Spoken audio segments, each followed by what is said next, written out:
naman mga manggagawa sa gitnang Luzon nanawagan ng pagkakaisa sa araw ng paggawa. Kasama naman natin sa balitang ito, Radyoman Mike Sigaral ng Armen Bataan.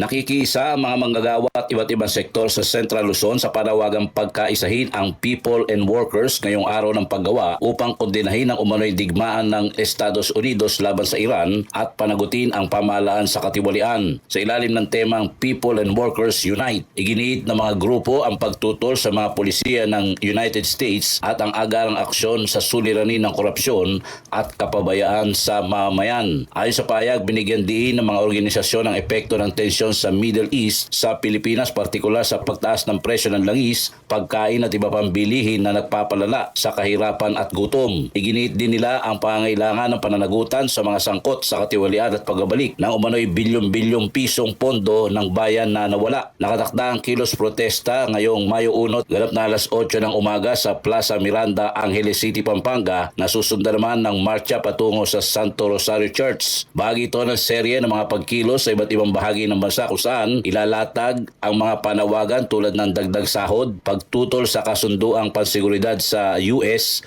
at pangmatagalang solusyon sa krisis sa kabuhayan. Sa Central Luzon, Radyoman Mike Sigaral, Tatak, Armen.